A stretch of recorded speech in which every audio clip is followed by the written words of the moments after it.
grab your coffee and get cozy because you are listening to Fika with Vicky, live from home.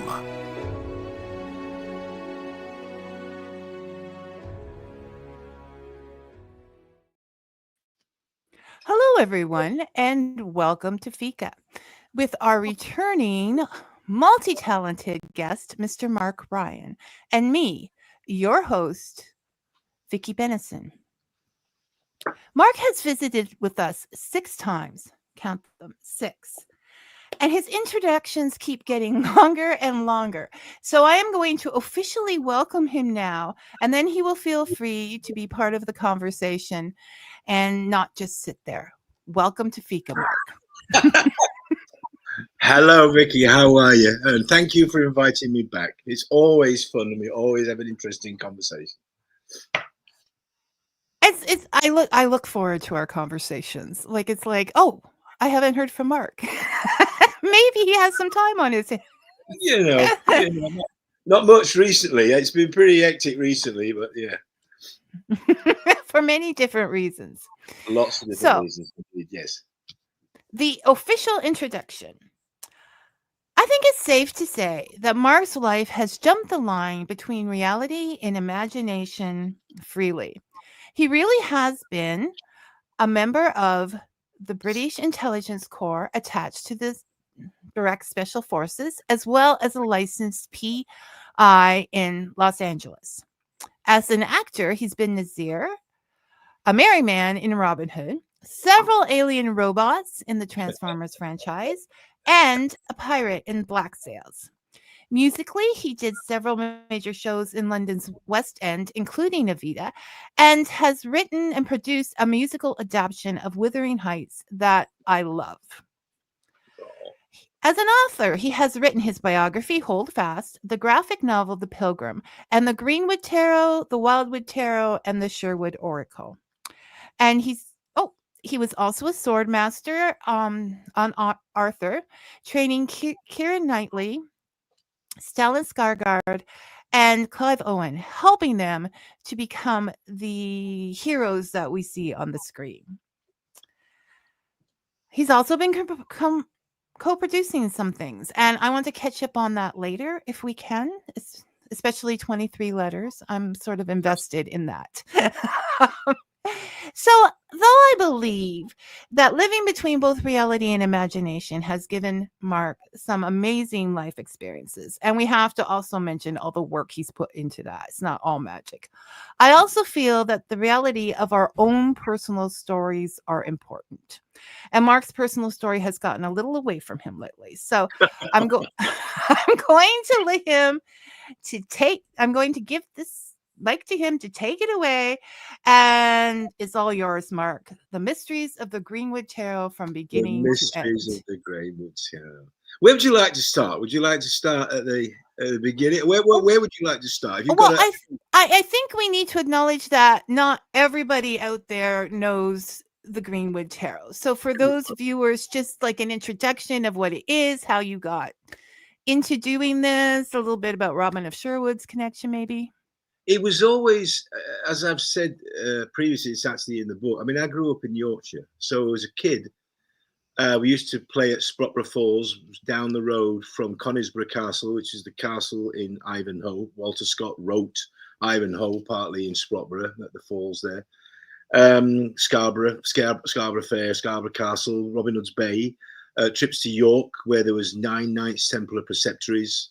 In the street where I grew up, there was a museum that had things from artifacts from the Beaker people, from the Brigantian Celtic culture, from the Romans, because Doncaster was a big Roman settlement. I kind of grew up in it. And so, like a lot of things in life, it's not that you take it for granted, but it's just there. And you learn about it, and you store it away in your brain somewhere, and you think, oh, I'll probably never, ever use that. But it was interesting or whatever. So I kind of grew up in that environment, and I used to make swords in the metalwork room at school. That's why I was asked to leave. And so it was always there in my life. And when I started Evita, I was curious about lots of things. Working in the West End, you're meeting different cultures, every strata of life. And I finally got a break, and I thought, oh, I'm going to go to Los Angeles, because one of the shows I did for Evita was a show called Dean, about the life of James Dean. And I promised myself that one day I was going to go to the observatory, the Griffiths Observatory, and stand where Buzz and James Dean had their famous knife fight. And so that was one of my ambitions, was to just go to that spot where James Dean had done that. And so I ended up going to Los Angeles, and some friends of mine took me to a place called the Bodhi Tree Bookstore, which was famous because it was one of the biggest bookstores of esoteric, magical stuff, religious stuff, all kinds of stuff. Wonderful place, absolutely fantastic. It's gone now. It was on Melrose, but it was one of the most magical places. And I used to actually just hang about in the shop and wander about, look at all these books and everything. And I happened to pick up a couple of tarot decks. I was looking at the books, and I saw the books, and there was one called the Discovery Tarot, and there's one, and there was the famous Rider-Waite.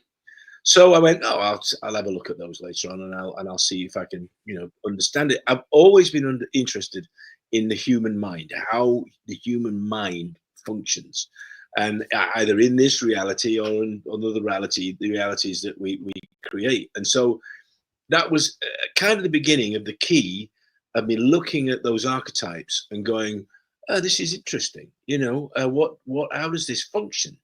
Because to me, the fortune telling part of it it never really functioned to me. The fortune telling part of it was kind of a spin-off, but it wasn't the main thing, because I believe that we create our own fate as we go along. We take steps and we make choices all the time. And so looking at a layout of cards means you've changed that, that fate immediately. You can change the fate.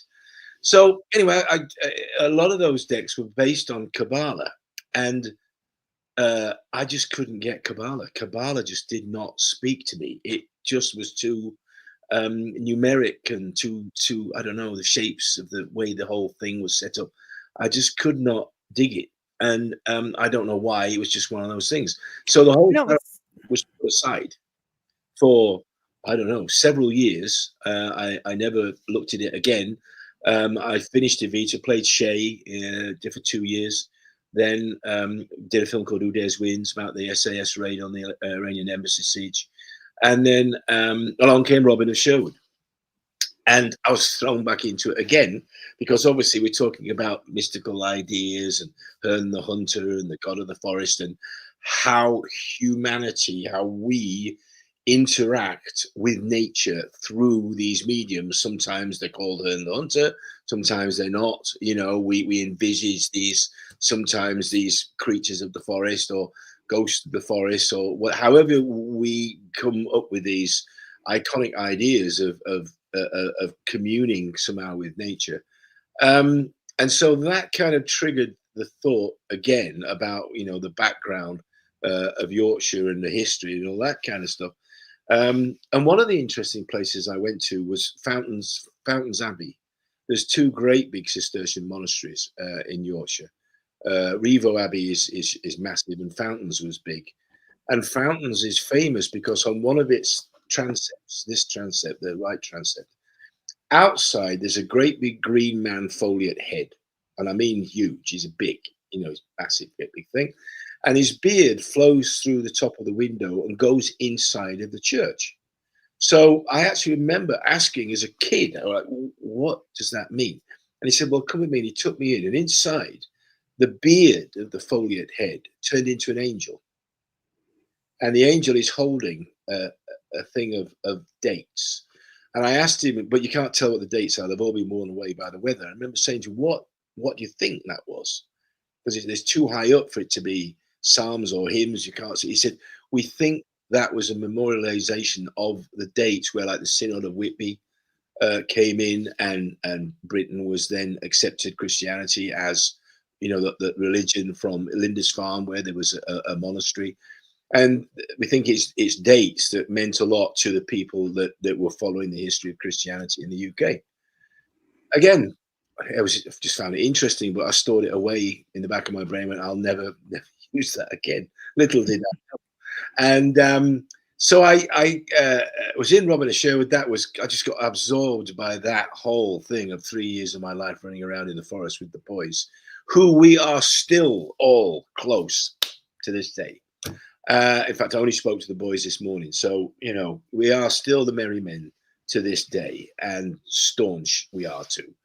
And I left Robin of Sherwood, and it was in a very, very difficult period. I went through then a very, very dark period of my life in the late 80s and early 90s. And it was very difficult and tough. And I'd previously been involved with the military. And it was one of actually the things that ended up actually saving my sanity in many ways, was I did go back as a reservist into the military.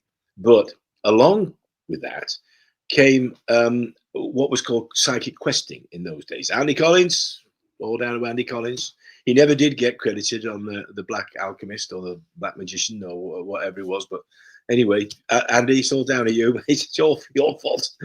And there was this thing called psychic questing, where they went out and they solved mysteries and looked for artifacts, missing artifacts, using the psychics. And one of the books he was writing was called The Seventh Sword. And we'd done a show in Robin called The Seven Swords. And it was about the Seven Swords of Wayland. So it just seems synchronistic. And I was curious, so I went out with them just to observe how things went down. And that was where the weirdness kind of really opened. And I began to think to myself, there is some weird stuff out here, and whether it's all psychological or whether there is a reality to it in a dimension that we can't perceive, there's certainly some things going on that I don't have any explanation for. And some of them happened to me personally. And I'll talk about some of them, if you like, in a minute, because some of those are memorialized in the Greenwood Tarot. We actually put them into the major arcana, and I'll talk about them in a minute. So these experiences I had were just kind of like, I can't explain that. I mean, if you read the book, you read the story about my uncle's ring, which is still to me one of the mysteries. I have no idea how that happened, but it did. And at one point in Los Angeles, I was getting ridiculed because some of the people in a group there were going, have you any idea what power it takes to manifest what you're describing? And I said, I didn't invite this. It just turns up, right? Things just fall out of the sky on me. And there's a whole theory about why or who does that, but it happens, so I don't question it.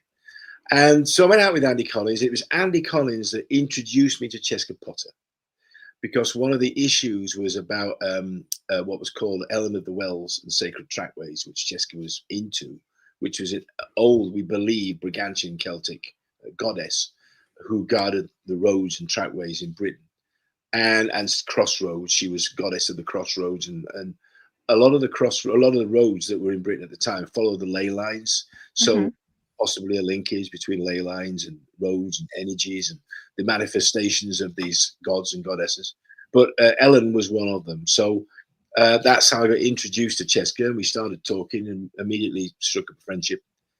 And it was actually Cheska that said to me about had I thought about writing a tarot system or a deck. And I said, it's funny you should say that, because I was very interested in it, about 10 years ago, and it kind of drifted away. I could never anchor it in the Cabala system, the Kabbalistic way of looking at things. So it never got my attention. She said, well, have you thought about doing a Robin of Sherwood tarot? And I said, well, we can't do that because it's copyright A to Richard Carpenter and IGV. But besides, I don't think there's enough cards for 78 characters. So that idea was put, but I did think about it, and later on I said to Jess, you know what, I like the idea of doing that kind of tarot deck and reinventing it.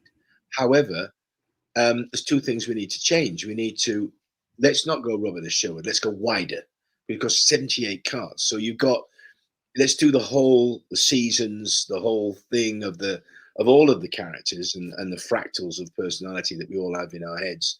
So let's do all of that with the major arcana. Let's take a look at that And I said, well, we've got to come up with something else, because the system, if it's based on Cabala, I can't access it easily. So this is absolutely true, and I've said it publicly below, but if you've looked at some of those Reddit things, those discussions, we'll come on to that in a minute.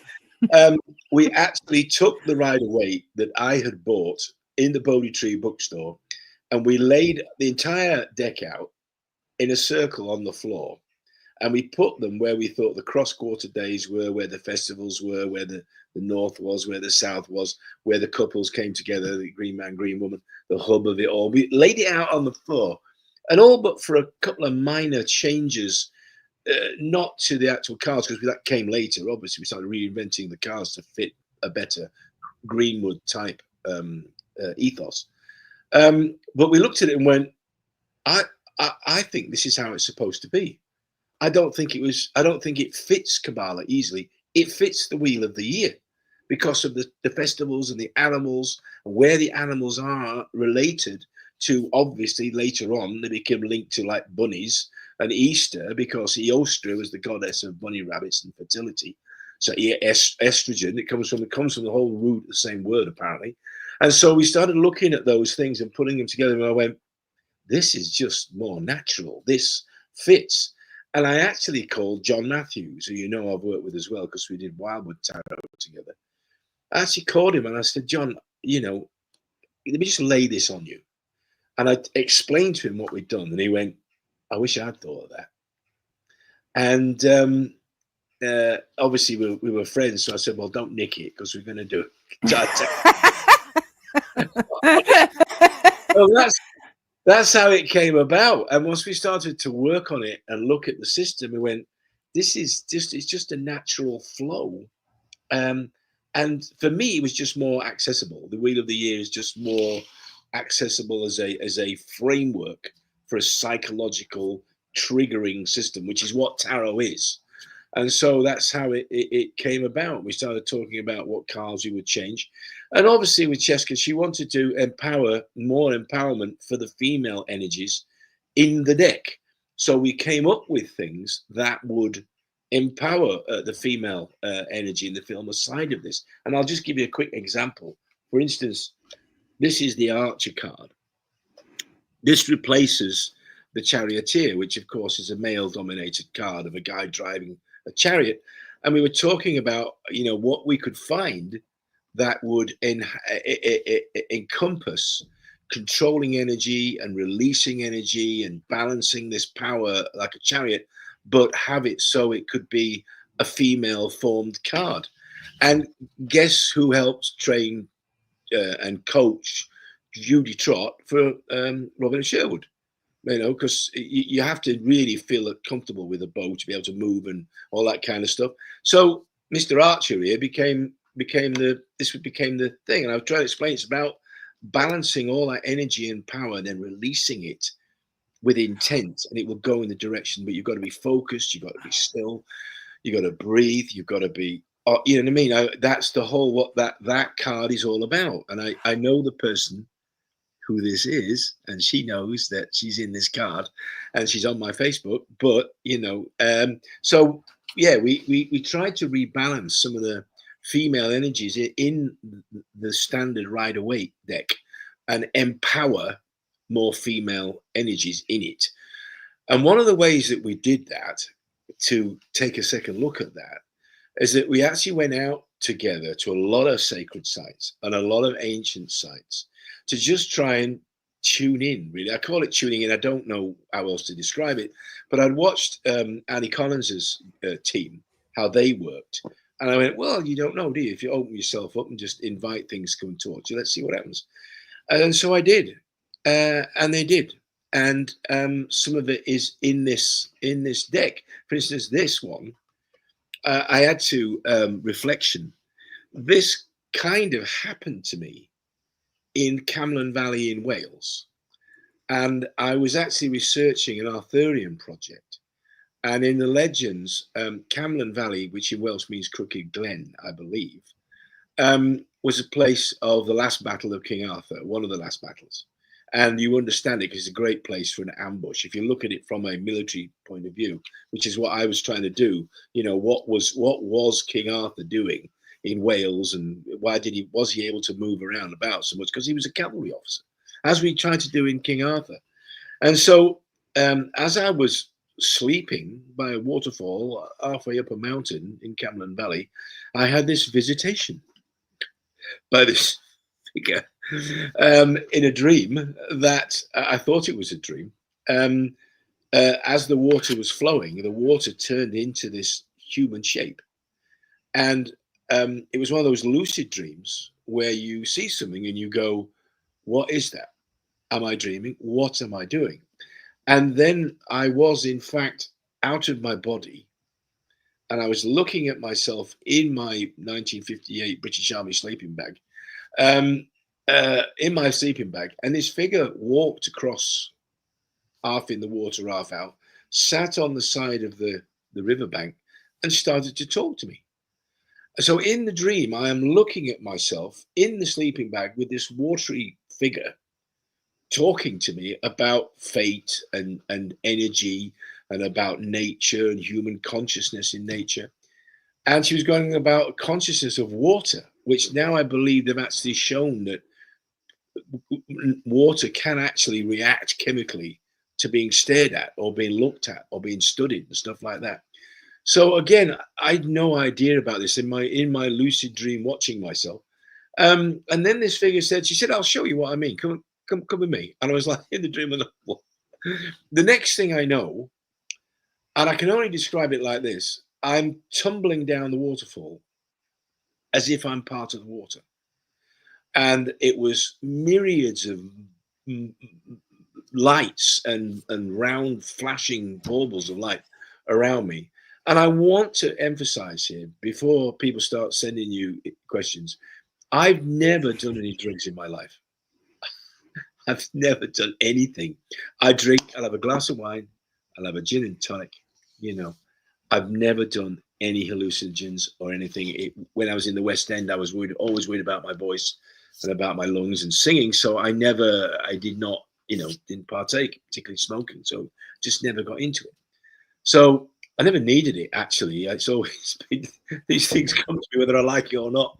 And I'd had quite a few experiences like that. I mean, seeing forms on the side of Maiden Castle, which I saw clearly with my own eyes. And I turned around to talk to this person because I thought it was a real person.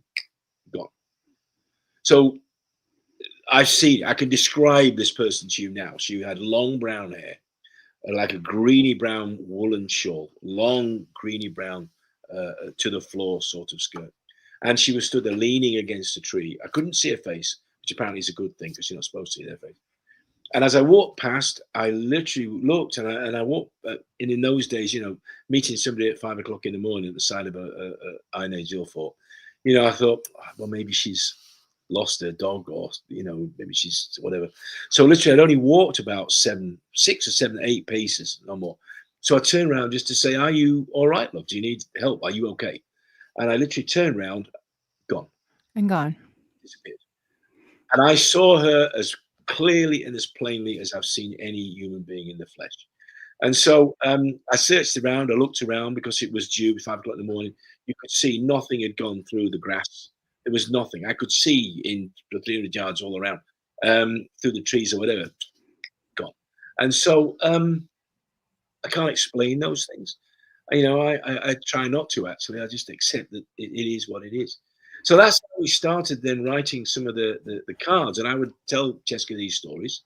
And obviously she told me stories. And we would come up together with what we thought the iconography would explain these experiences and make them powerful major arcana for the tarot cards. So that's how the process started, and we worked through it.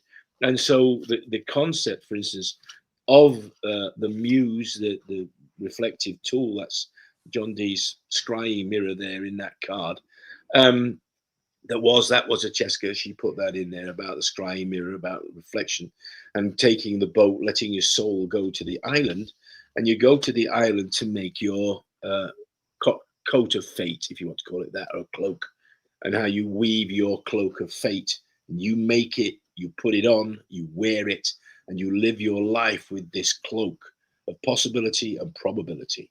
And the more that you go forward positively, creatively, and you open these pathways, the more the universe seems to like that and will open up the possibilities and probabilities. So that was always my drive within making the deck. And so that's how we ended up creating this this deck, and how we, you know, it grew into what it's become. So, and I just want to take a minute here to interject the importance of these things to people. I was drawn. I missed the Greenwood Tarot because I had, you will understand that I had a 1 and 2 year old running around and a husband on the road. Okay, so I didn't have time for tarot then. So I understand it. but I was back when the Wildwood Tarot came out, and I saw it, and I immediately thought I had to have that, not knowing anything else, just the tarot.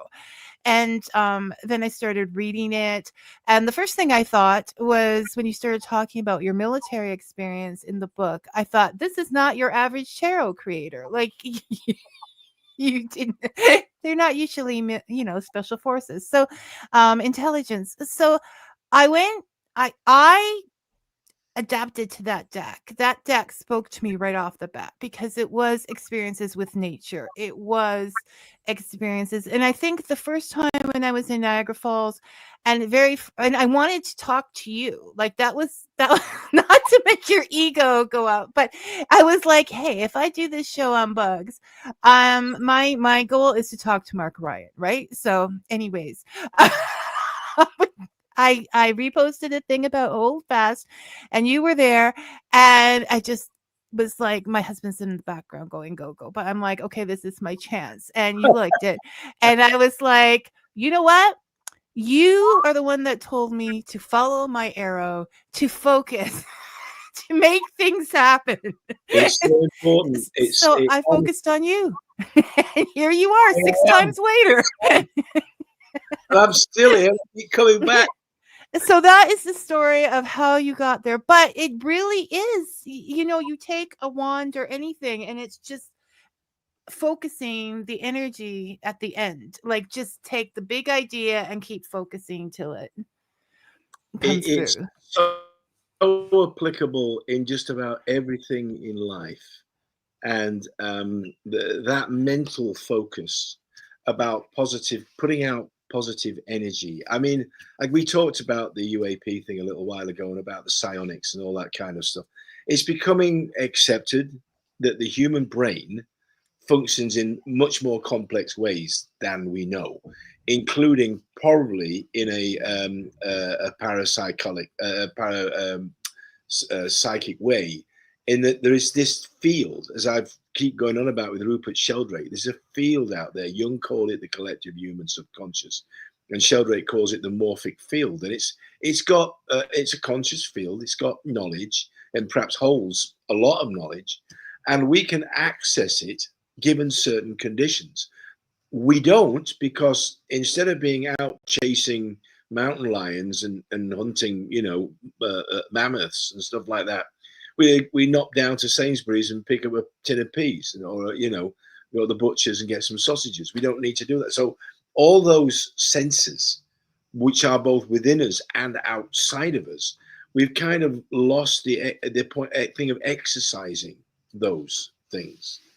And I'll be careful what I say about this one, because I've been asked, well, did you use this when you were an investigator? And I've said yes, because actually your gut is one of your biggest detectors of either BS or the truth, because we absorb millions of bits of information, bits of data, through our eyes, through our nose, through our ears, through our fingers, through everything.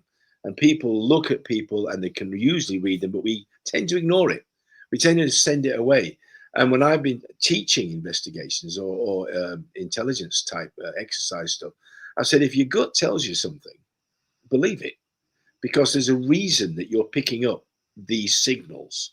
like with what we call eye accessing, which is the way the eyes move. I mean, there's a reason that, you know, people look at people's eyes, or they hide their eyes, or they do other things.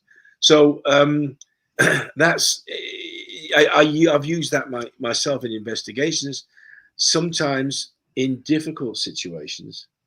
I won't go into the details of the cases because it would be inappropriate, and I've signed an NDA. But for instance, it's a double-edged sword, and you have to be able to psychologically deal with it. We were dealing with a very odd situation, and I was at a federal office on Wilshire Boulevard in Los Angeles, and I was part of the team that was investigating this situation, and it involved missing people. Let's put it that way. And as I was leaving the office, because I'd done my bit, and we'd done the presentation to the agents and all that kind of stuff, and I actually had to go to the loo, so they sent me out into the loo outside. Couldn't use the FBI, so agents loos couldn't do that. So they sent me outside. So I went outside.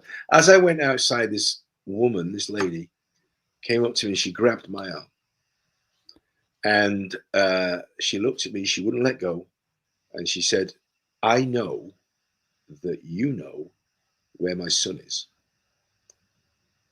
And I said, "You know, I can't talk about this." And she said, "I know you do. I look at you and I know that you know." Is that? I said, "That is correct." She said, "You must make me a promise, very simple promise, that you return, if you can, his body for burial. That's all I want. We want his remains back. That's all." And I said, "I will make you a promise that you will have my very best endeavors to make sure his remains are returned." And about 2 months later, that's what happened. So sometimes, and what had happened was, I was looking at a map where we thought possibly the word, say people, you know, and I was looking at the map, and one of the guys I was working with said, "Where do you think they are?" And I just went, "There." Totally instinctively, I just went, "On the map, they're there." And that's where they were found. I won't say where, I won't say how. No, but the story, it's there. It's there. And it's that. Sometimes you just have to trust. And so sure enough, later on, that's where they were found. Well, I have a saying I always say, whether imagined, whether real. I don't care if it works. And There so you I go. don't if it works, I'm going with it, people. And I think that we don't give ourselves enough credit. Like, you have instincts, you also have all of that experience of working with strategies and understanding that are unconsciously moving around in the back of your head there. Like, it's just the perfect combination for all that to come through you. Well, sometimes as well, though, I mean, I have been frustrated. I've been frustrated. In fact, one of Andy's things, I wasn't even working on it myself. I'd only heard of this place, and Andy will forgive me for telling this story, I hope, was about something that was supposed to happen at a place called White-leafed Oak, and in the Chiltern Hills. And so I'd heard this talk about this, and I guess they were just trying to sound me out whether I knew anything about it, which I didn't. I knew nothing about what they were trying to do. And so one Sunday morning, it was nice and sunny, I went, I'm just going to go and find White-leafed Oak. So I got in the car, and I found a village called White-leafed Oak. I drove there, down the M4 into the Chiltern Hills, found this village, and there'd been a very rough description of where this well was, stone spring well, up the side of a hill, on the side of this hill, and how to get to it, how to find it, and stuff like that. Anyway, I literally had walked into the car park, slightly up the hill, past the graveyard, giving it away, but I'm, up the side of this fence, blah, blah, blah, blah, jumped into the forest, literally, where I thought this well was going to be. Walking through the forest, there wasn't really any path, just walking through the grass, through the path, and I spotted this thing off to my left, and it was a stone spring well with a metal lid on it and all that, and bubbling out of it was water. So I lifted up the lid and went, wow, that's interesting. And apparently it was so clean you could drink this water. I actually took a bottle of it with me. I kept it for many, many years. And I was sat there by this well in the middle of a forest, literally. And I went, I have no idea why I'm here. I don't know what this is about. I wasn't invited to come and play. In my mind, I'm talking to the well. I know it sounds nuts, but I'm going, I don't know what this is about, where this is going to end. I don't even know why I'm here. If I'm here for some reason, if there's something you want me to know, right? Give me a sign, show me something, do something, give me something tangible that I can go back and say, well, there's some message, I just don't quite understand it yet. And as I was sitting there on this little grass earth bank by this thing, as I was thinking this, give me a sign, I heard plop. And what was that? And I looked down, and out of the sky had fallen a little quartz marble. And it hit the top of the bank, and it ran down a little gully, and it landed right at my foot. I've still got it. It's upstairs. I travel with it all the time. It's in my bag. Keep it with me. We think we know who that could be. With my family, we've kind of gone, who was the person that had the marbles? What was that about? And since then, of course, as I've talked about, the marbles just keep turning up. And it's now actually been passed on to my daughter. Georgine now finds marbles, in fields and has things literally fall out of the sky. So I don't know whether it's passed down through the bloodline or what, but my eldest daughter, my 4-year-old, just started school. She gets gifts. They bring her gifts, whoever it is, little things like that. So I had to question that whole thing about, can your mind communicate with a bigger mind, and is it physically possible that it can actually bring you gifts? And of course, like the story about my uncle's ring, how that happened, I still to this day don't know. It's total mystery. Lost this ring in the middle of the Brecon Beacons mountain range. And I thought, I can't go home and tell my mum I've lost Uncle Eric's ring. She'll kill me. She'll beat me to death with a frying pan. So, no, Mum was so I had to go back into the Horseshoe Mountain Range. I went up and down these pathways looking for a little gold ring. And I finally made it back to the place I'd slept the night before. I think we've talked about this story. If not, it's in the book. And I was exhausted and soaked to the skin. I managed to find little copse of trees that I bashed up the night before. And I was looking around, and I think it was October, like late October. So the pine needles had dropped off the tree. So there was an entire bed of golden brown pine needles under this little copse of trees. So I thought, well, good luck finding a gold ring in a copse of trees that's going to be of pine needles. Of pine needles. So I went to one of the trees. I know it's going to sound potty. Your people are going to go, Mark Ryan probably needs some kind of therapy. I know it sounds. I went to a tree and I put my forehead against the tree, and I said, I know this is not very important to you, but it's really important to me. If you could see your way to giving me back my Uncle Eric's ring, I'd really be grateful. Thank you. I'll tell this story for the rest of my life. And as I turned around, I put my back, and I was actually in a state of despair because I was heartbroken because my Uncle Eric we were very, very close. And so I used to wear his ring all the time.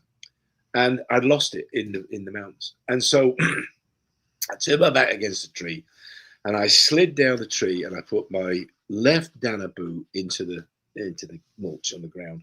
And I put my right Dana boot down into the mulch on the ground. And as I put my right boot down, I heard clink. And I looked down at the heel of my right boot, was my Uncle Eric's ring.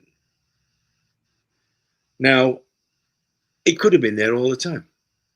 It could have dropped off my finger the previous. But you were directed towards it. The lesson, and I keep saying this to people, the lesson that I learned, because I stood there and looked at the Horseshoe Mountain Range down the Roman road that led up to the mountain of Penafam. I looked at that and I went, oh my God, what chance have you got? And I went, I can't not go. I have to try. No matter how stupid, no matter how hopeless this is, I've got to go and look. So the lesson that I learned was, no matter when you look down that road, mountain path, Roman road into the mountain range, looking for a golden ring, right? that may or may not have fallen off your finger anywhere in this mountain range, no matter how hopeless it is, no matter how futile you think it might be, go look. Go look, and then take the next step. Go look, then ask. Ask. And at the moment that you think it's all over and you're done and you'll never see it again, the universe just pops up, giving it you back. Now, I could have got in the car and gone home and I'd never seen it again, you know? So the lesson was, don't get in the car and go home. The lesson is, go look and then go ask. And the asking, I believe, is the key. well, to keep reaching. Absolutely. Like you reach into that world. You know, many people do not, but by reaching, acknowledging, you receive. I think really, I'm not being funny.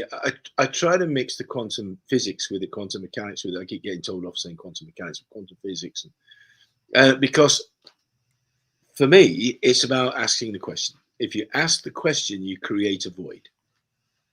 The universe doesn't seem to like the void. It always wants to fill the void, either with energy or with information. And the two are kind of interchangeable because, you know, our thoughts, our conscious minds, it is energy. So when you send out a thought, you're sending out an energy. So I've always, since all of these experiences, I've always approached it from the point of view of create the void by asking the question, why can't I do this? The universe sees that void and goes, oh, that's interesting. Shall we bring an answer? Now, it might not be the answer that you always want. It might not be an answer which is immediately achievable. But once you've got that energy, it gives you the possibilities and the probabilities. You know, is Schrodinger's cat out there up a Welsh mountain or not? And go look. And you might find a cat up there. Who knows? So that's always been my...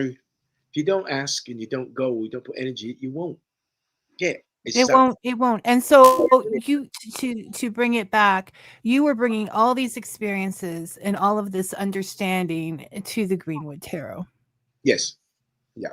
That's part of the mythology out there that I had nothing to do with it.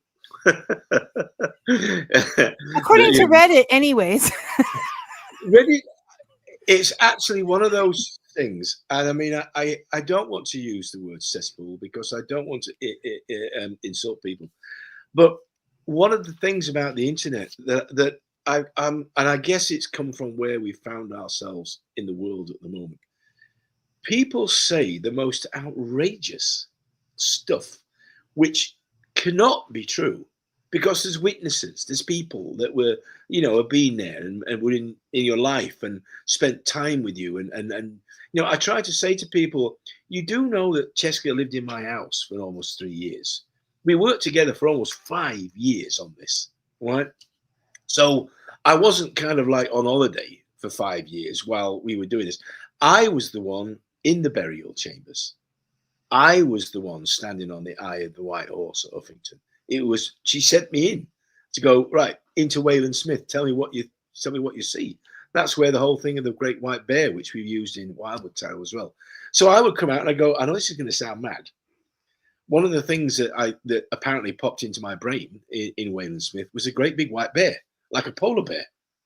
And oh, that's weird because there are no polar bears in Britain. Well, apparently, all the polar bears at the North Pole are actually DNA have been traced back directly to bears that were common in Ireland and Scotland and England. They were pushed out of England. They all went to either the Scottish mountains or Ireland. And when the Ice Age came, they crossed over the ice bridge and ended up going to the North Pole. And as they went north, they changed their fur color to white as camouflage for hunting. So all polar bears can be all traced back to European, but most of them to Irish and Scottish bears. So this vision, whether it's some kind of racial forward type thing of a great white bear, and in fact, when we did Wildwood Tarot, Will Worthington, the artist, said to me, "You can't put a white bear in this. There are no white bears."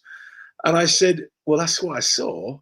And it was a big one. It wasn't a little one, and it was associated with Ursa Major and the whole Great Bear type thing. I said, that's what I saw. I can't tell you any differently. So we got to keep it as a white bear. And he went, no, we can't keep it. It's historically correct. I said, that's when we were touring America, and we discovered that, yeah, guess what? Polar bears.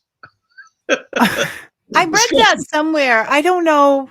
I read that or somewhere in your writings. But this is a perfect example. You're talking about you and Will, the discussion between the artist and the writer, the author Indeed. behind the cards. It's a Indeed. co-creation. It's not like one person. I mean, there are people that do, I don't know how they do that, 78 cards and do all the writing, and this is a lot, but it is a co-creation between the two sides. I think we worked extremely well together, Cheska and I. And I know you've read Reddit and you've probably read some of the other stuff online. I think what made it so successful is that we approached it in a different way and from a different emotional place, which sounds weird because we were so different in many ways. But Cheska was one of the most magical people, I think, obviously, I've ever worked with. And she was, and I'll give you a little story. We went to look for a white hart in Richmond Game Park. There was a rumor that a white roan deer or a white deer had been born into the herd there, and so people were literally going into the park just to take pictures of this white hart deer. And so we went looking for it. We found it, and we decided to go two different ways to walk back to the car. I was going to go this way, she was going to go that way, because I said, I'm going to go this way because I want to go look back at that tree over there or some other thing. Anyway, we split up. I said, I'll meet you just before we go to the car park. I'll meet you there, and let's wander about and tune in separately, which is perfectly normal. So we wandered about for an hour, and then I decided I'll walk back to the car. So I walked back to the car, and I could not see Jessica. And I was looking around, and I thought, that's really weird. I hope she's all right. She hasn't got lost or something. She knew the park really, really well because she had friends there that actually were gamekeepers in the park. So I thought she's got to be here somewhere. I'm looking around. I think it was just pre-cell phone, so there was no way. You know what I mean? I thought I'll just wait here for a bit. And there was a tree. There was with low-hanging branches, and I was just sitting there, underneath one tree. And suddenly, as I'm looking across this green space, I look at this under this tree, and she's sitting there underneath the tree. And I know this is going to sound mental. It was almost as if she was out of focus with this reality, in the sense that she kind of blended into the trees and the greenery and everything. She kind of wasn't translucent, but she was kind of not really here. She was somewhere else. And so I just watched for a while, and I thought, what is she doing? And she may have been meditating or something. I don't know what she was doing, but it was literally like she wasn't quite in this dimensional space. And I sat and I watched for a moment, and I went, wow, that's interesting. And then she came around, and she kind of was there, and we got in the car and went back to Streatham. So there was some interesting experiences that, and we brought that energy together. And obviously, there's a lot of discussions about what we wanted to try and get into the cards, what we could load the cards with. And like I said, a lot of it was to do with female empowerment and trying to bring people a sense of empowerment. And one of the cards that we did change, the Blasted Oak, I'll talk about this briefly. The Blasted Oak, which we were kind of looking at the Tower card. The Tower card, of course, is the struck by lightning card with the two figures falling out of this tower, which neither of us particularly liked. Didn't like the energy or the legend that was associated with it. And I'd just come back from Seattle, I think, with my old mate Mike Grell. We've been out in the woods riding horses into the Pacific Northwest, as you do. And we got talking about the trees and the sequoias and all that kind of stuff. And he was telling me about, there was a tree that had been struck by lightning. And this great big tree had been cleaved in two by this lightning bolt. And I said, "Ooh," he said, "Oh," he said, "that'll survive." He said, "It's burned now on the outside, But the tree will survive. It's big enough to take a lightning strike. I was like, wow, that's incredible. So the energy just goes through the roots and out through the ground. And I said, wow. He said, actually, it's good for the tree because it kills all the parasites. So not only will these trees survive a lightning strike, the lightning actually cleanses all the parasites out of the wood and the beetles and all that kind of stuff. So I had that idea in my mind, and we got back and we're talking about how we're going to replace this. And then we talked about, the concept of the lightning struck tree and how sometimes in life you need to be pushed out of your state of feeling comfortable and safe, and you need to be sent tumbling. And that's why the figure that is the hair is on fire, and the bounds that have tied it to the tree, have tied him or her to the tree.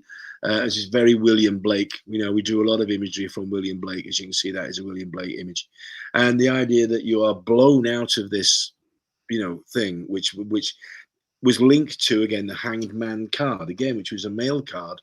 So we swapped it out for this one, and made the blasted oak and the figure falling with the hair on fire, and alive. That's so the whole point of it is to feel alive. So you may be sat in a place of safety, but you're not moving, it's inert, you're not making things happen, and something happens, bang, and you're out of that space. And yes, you're tumbling out of the air and you feel your life has changed and your hair's on fire and, struck by lightning, but all of it, that is actually what moves you on in the journey of life. And so that is how that card was created and why it was created. Yeah, I like that better than the tower. Yeah, the tower. It's yeah. I don't know. It didn't seem to ever register with me as the tower, but well, it was like. Go on, sorry. No. But the fact that it brings you because the tower says change, and I don't at this age, but when you're younger, or many people see that change because it's such a harsh visual thing in the card, sees change as bad. But the way you're explaining this is that it's just like, when they talk about head on fire kind of thing, inspiration and I think somewhere in there's animation attracts attention and gets things done. So it's a much more problem solving, and I think that's what I take from these decks, and that I've seen from you, is that it is more of a problem solving approach with the cards. It's not, as you said, you believe in free will as opposed to destiny. So these cards are saying you can do this when this happens. You can create your own reality, and it can thrive even in the midst of what you think is. I mean, at the moment, and it's one of the reasons I'll come on the Kickstarter in a minute. I think people in this era, and I came up, was I talking when the world order, this world order, it's the world disorder. We're living in a world of disorder. It's now the new world disorder. And I think it's shaken a lot of people's worlds, in security, in self-security, not just in real security, whatever is going to happen in the world next, but I think it's shaken a lot of people's belief in what we grew up with, the world order of NATO and the balance of power between East and West and all that. It's blown up. And so I think one of the reasons the Kickstarter has been so successful is that people are actually reaching back to put their fingers into the soil of the earth, if you like, and ground all that energy, all that frustration and confusion and angst, and what is going to happen tomorrow. Is it going to be the same tomorrow? Or is it all going to be absolute chaos out there? I think people are trying to anchor themselves in something that they can relate to. And as you know, tarot is very emotional and very personal for people. And so if you are into Cabala, you will be delving into Cabala and the systems that work for you there. If you're not, you'll be delving into, the shamanic, Celtic, something that resonates with you that way. And Greenwood is one of those decks that has that grounding, if you like, in that semi-mystical ethos. However, it's got a heart, and it's got that positive forward momentum type energy where you can go, right, this may be difficult, it may be a struggle, but we'll get through, and I'm going to trust, you know, my own instincts and nature to get through this and to get to the next, you know, place. Yes, no, exactly. Okay, I'm going to take a minute away from us because Robin asked a question, and I know that he usually has to go around too. I lose him, so I just wanted to answer this. I know this is a big question. There's many different theories, but no, he's just so. I know there's lots of different theories, but the origins of the tarot for those that might be interested. What are your theories on those? You mean the tarot itself? Where did it actually? The tarot itself, yeah. There's a lot of theories about this, and I say theories because there's lots of experts that say they know whatever. I'm not quite convinced that it's that. You know, during the Renaissance period, that's when tarot became a thing, where these cards, we just use it in 23 letters. You asked me about that. In the film, I play an Irish tarot card reader. That's where it comes from. So during that Renaissance period, and after that, the cards became very popular, not just for divination, not just in the West either, in South America and Spain and all over the place, Italy, obviously. And so I think as a device for psychological triggering, though, I think they've been around for a lot longer than that. I think these symbols and images, particularly what we use in the card, like the spirals and the pathway and the mazes, you know, all of that kind of stuff. I mean, they're carved in rocks going back thousands of years. And one of the things we did do, there is a maze, you know, circular maze type thing laid out in the ground, one of the places that we went. And we walked past it, and I was just looking at it, and Cheska said to me, why don't you walk it? And I said, well, why would you walk a maze where there's no walls? She said, well, go find out. I don't know. She said, why don't you just do it? And literally, I walked on this labyrinth, but it was a labyrinth without walls. It was just carved into the ground. And I walked around it, and I took my time, and I took, you know, 15, 20 minutes just to walk around this circular labyrinthine thing. And I got to the center, and I suddenly went, why would you build a labyrinth? Why would you make a labyrinth with no walls? What's the purpose? And I went, the purpose is taking the journey for the journey's sake. It doesn't matter. The thing is about walking the path. The thing is not about cutting across the walls and getting to the center. The thing is about walking around it patiently, like a meditation, getting to the center and then walking back out again. So sometimes the lesson for me was you have to take the journey for the journey's sake, because there's something to be learned by that process, a meditative process doing that. So that you'll see there's labyrinths all over our no, they're every. I think I have a book on them. No, and this is the point. There's a lot of theories on where the tarot started, but the symbolism and things behind it have been around even longer, thousands of years. Yeah. I mean, look, yeah. So yeah.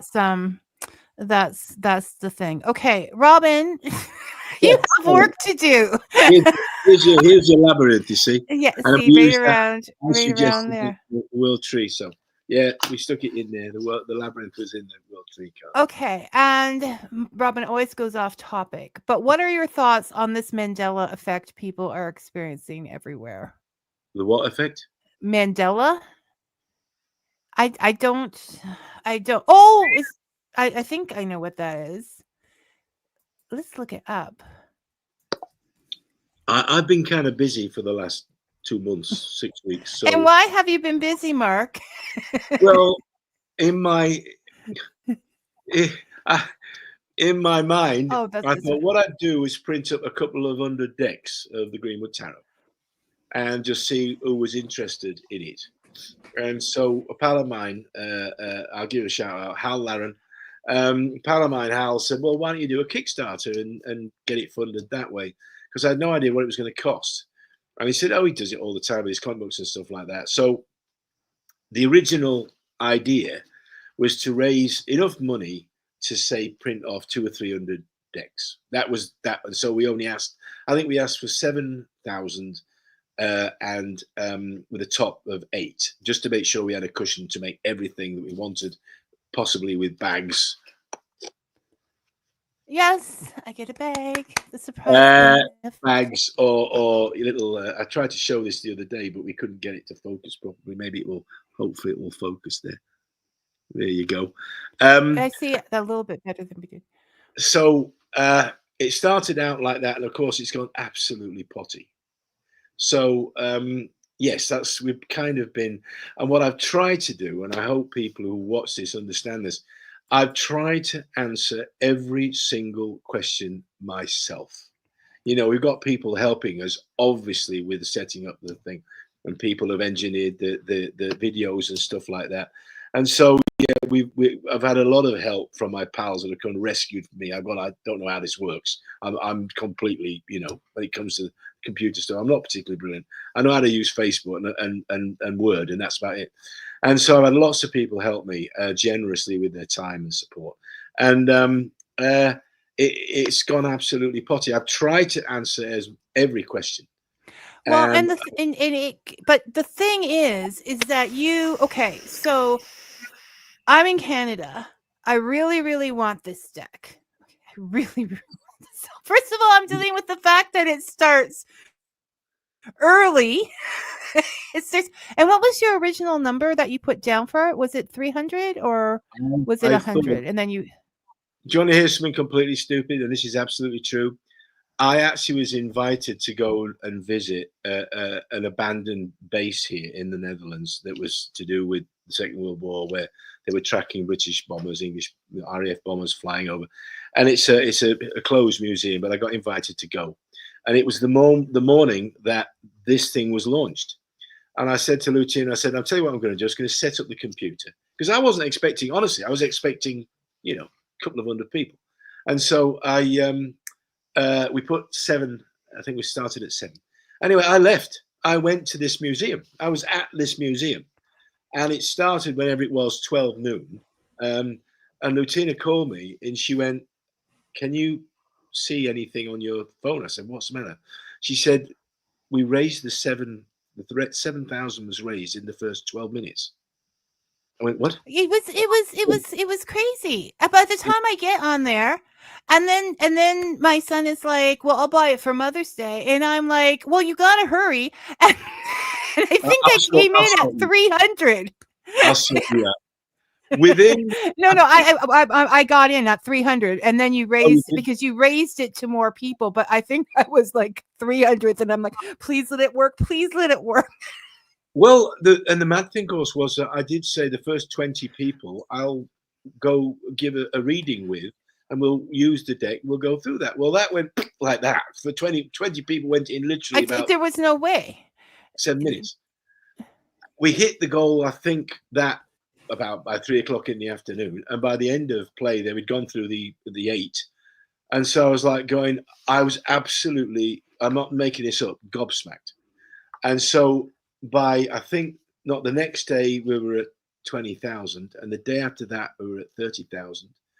And literally, it just kept going. And I literally have said to Luke, I said, I honestly, this was not what I intended to do. It was intended to be a small, limited deck for people that were really lovers of it, but didn't want to pay $500 for a secondhand deck online.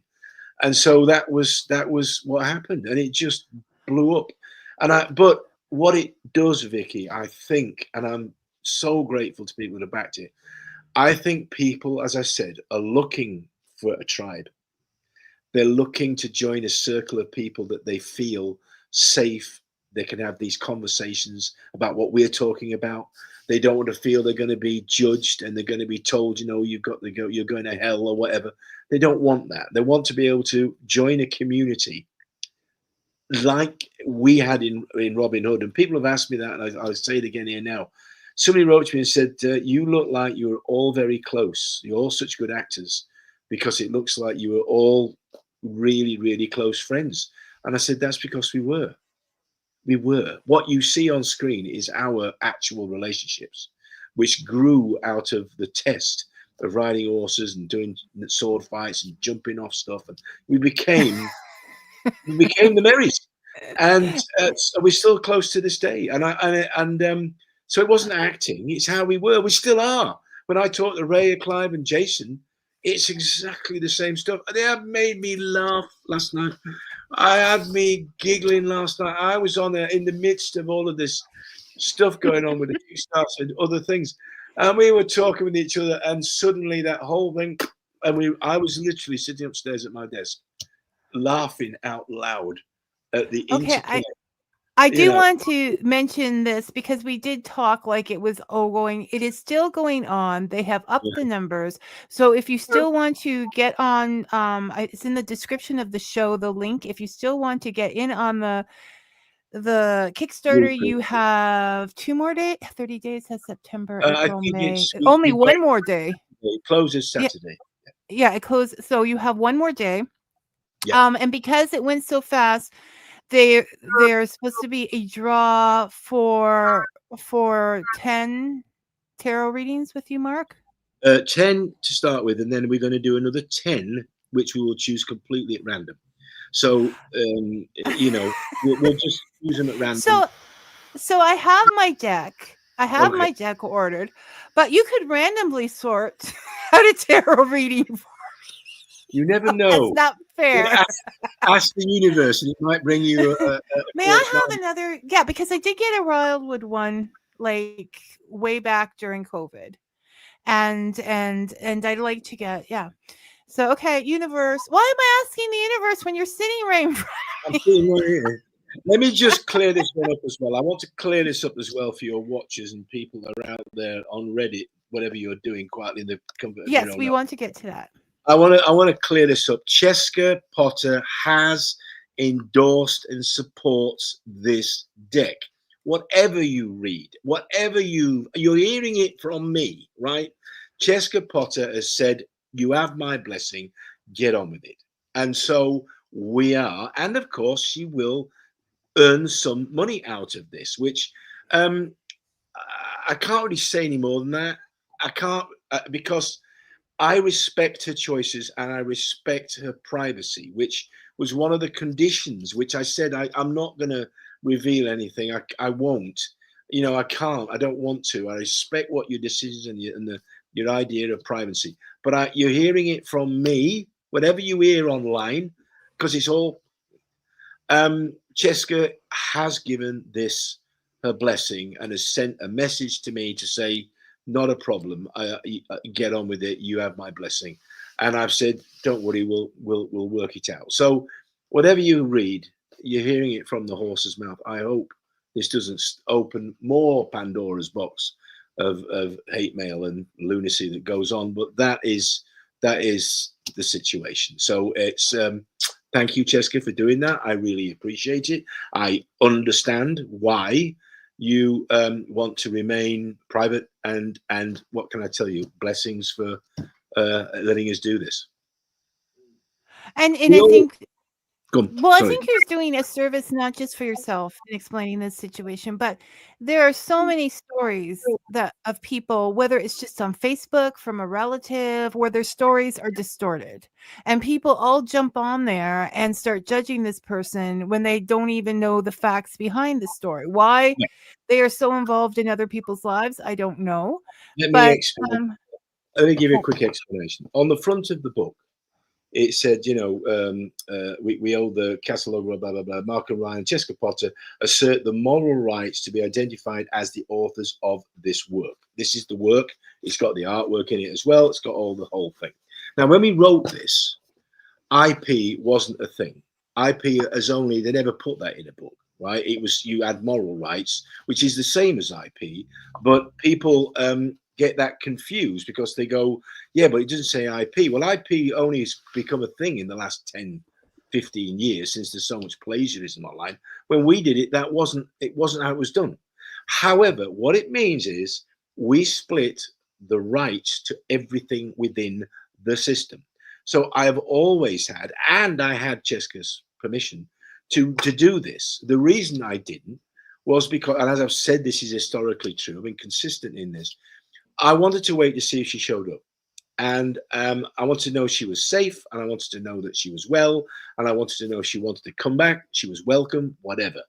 And that kind of fueled the kind of the mystery of, you know, well, where is she? I mean, I've had people accuse me, literally stood up at one thing and said, we all know that you've got Cheska Potter chained up in your cellar, keeping her away from people. And I went, well, first of all, I don't know what goes on in your head on a Saturday night, but I hope you're having fun with it. And secondly, I don't have a cellar. I don't have a cellar. So also, you have a wife who probably would not look fondly upon that. No, she'd beat the snot out of me. But anyway, and she could actually, because she can't throw a punch. So I've had people say the most utterly ridiculous. And sadly, because Cheska and I respect wanting to have her privacy, I didn't want to say anything. I didn't want to say what the situation was. I left it alone. And I think that's probably fueled some of this. Well, because if you don't speak, you're guilty, right? Like, this Well, is what's happening to respectful people who are just like, you know, I don't want to bring this up, or people are like, well, if they're not talking, there's got to be a story there. And we just don't understand that quiet respect anymore. no, it's because of this stuff going on in Reddit and all these other chat rooms on Facebook. I've literally seen stuff I've gone, I would never, and I'm not singing my own praises. I grew up this way. I come from Yorkshire. You treat people with respect. So the idea of me going onto somebody else's page and telling, oh, you're doing that wrong, I wouldn't do it that way, I'd do it this way. And oh, that's rubbish. But it's not only that. What happened to a world where if you wanted a tarot deck, you bought it. If you didn't, you just kept your mouth shut and moved on. Like, Right. Why do they have to write? I'm sitting there looking at it like, well, who cares? What you think? Like, Yeah. Well, everybody's got an opinion, which is fine. And I kind of try to treat people's opinions, for instance, like the reprint. I've asked people about, well, would you like a bag? Would you like a box? Would you like what sort of paper would you like? You know, this is the original size. Would you like it this original size? It's not the size of a playing card, which would have been cheaper to produce, by the way. We've gone a little bit more expensive because we're going to do it this size because that's the way it was printed originally. You give people too many choices, and I believe in choices, but then they just think that you don't know what you're doing and they're in control, right? I'm not saying you don't know what you're doing, but this is how people think. Well, you've got a point, and I try to say to people because I go to people that I did write the book. I had a woman write to me the other day, and she was kind of giving me a bit of a scolding, and she said, "How dare you reprint Cheska's book?" And I said, "Well, actually, it's kind of our book, but actually, I wrote it." She was like, "What?" I said, "Have you read the book? Have you read it?" She said, "Well, Cheska used to be at my stand and sell things." I said, "I'm going to read you the front page of the book." As a boy, growing up in Yorkshire, I spent many happy hours, Sunday afternoons, playing in Clumber Park. Now, unless Cheska was many things, very magical, unless she was a boy growing up in Yorkshire, I was like, did you actually read the book? And she said, "How dare you?" I was like, "No, I wrote it. It's in the first person.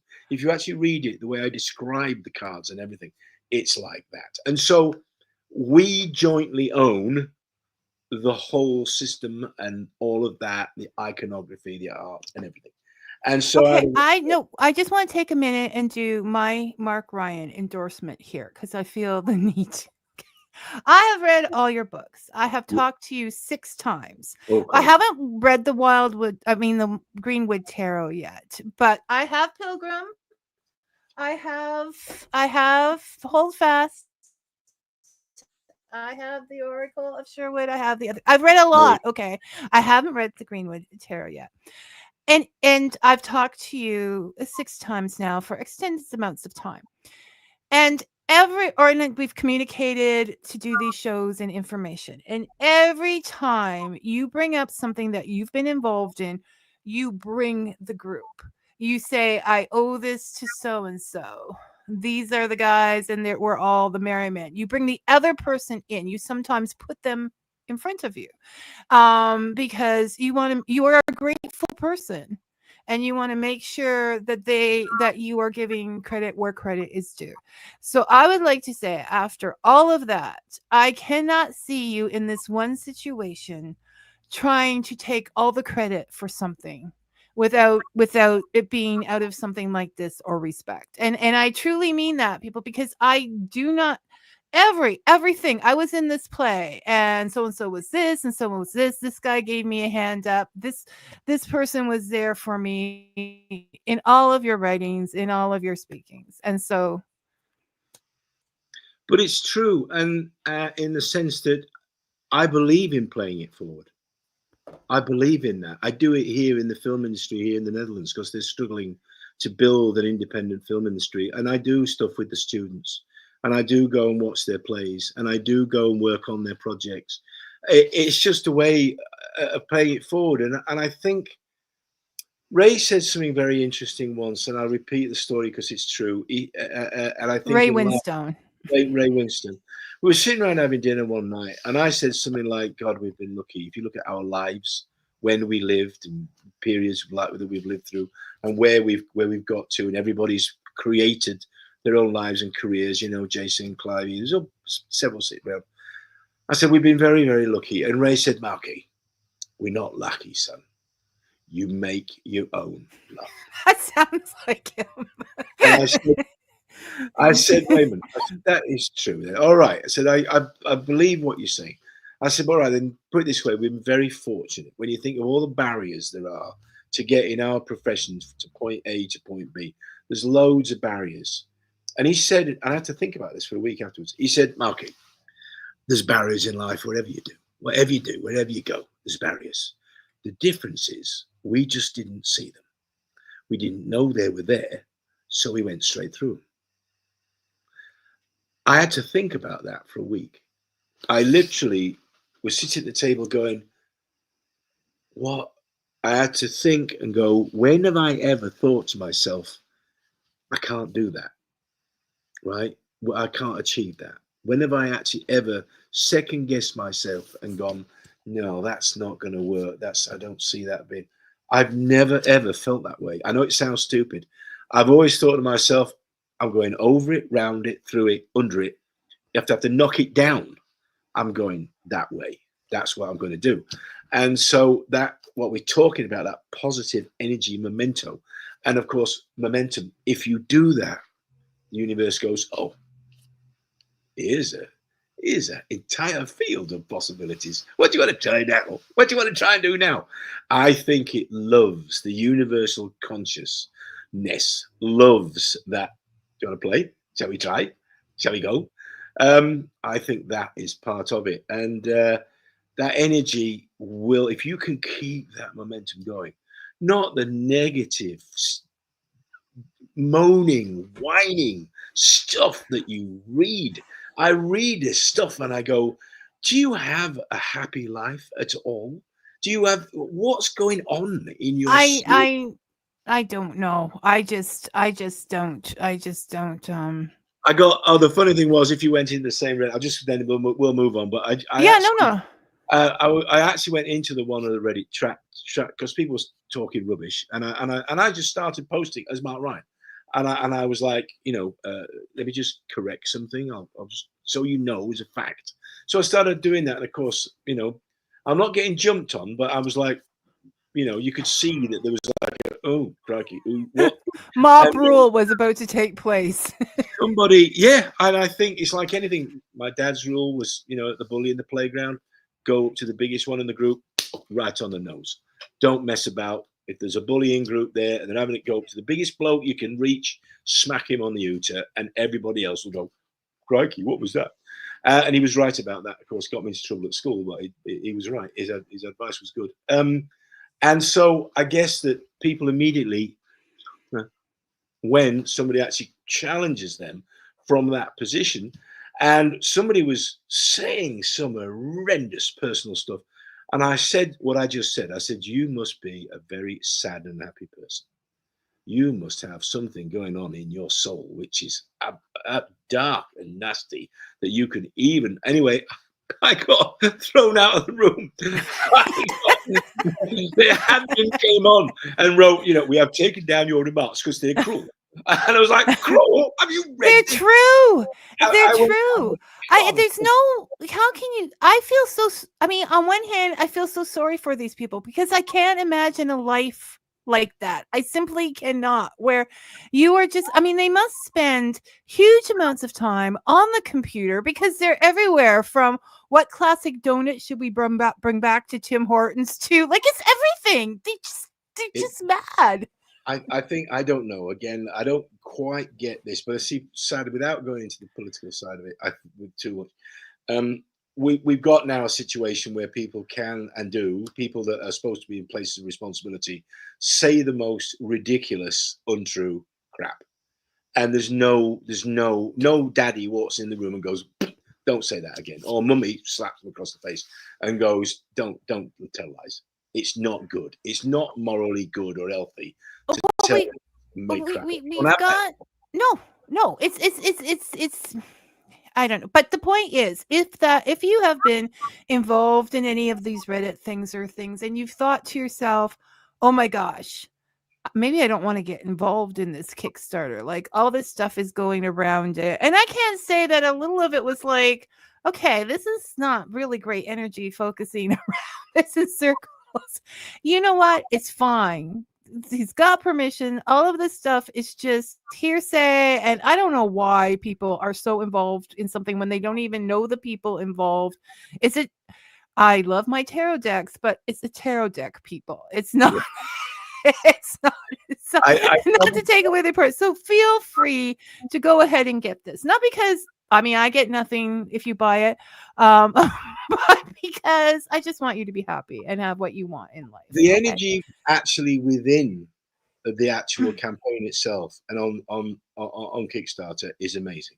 I have to say, it's overwhelming. And I've done now several videos, and I've had to say the actual energy of support is absolutely overwhelming, and it's very humbling. Because I wrote this 30 odd years ago, and it came out in '96. It was involved with the whole research of it for almost 3 years of that. I mean, Jessica lived in my house rent free for 3 years, and we worked together virtually on a daily basis, either talking about this or trying different pictures. And some worked, some didn't. The publisher didn't like some of the artwork that was drawn, so we had to rework it or take it away and rethink some of the archetypes. We did that together. We went to Avebury, we went to the Stone, we went everywhere and tried to tune in and add things into those cards.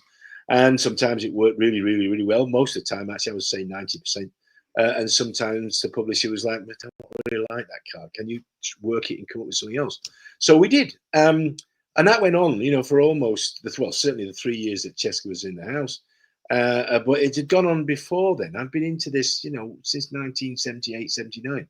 So we both brought stuff to the party that complemented each other's skills, and that this was what was born out of that interchange of ideas and faithful, the spiritual concepts. And now it's all come around, and you've brought you're bringing the rumors to rest, because hope people, I'm not ignoring you in the chat.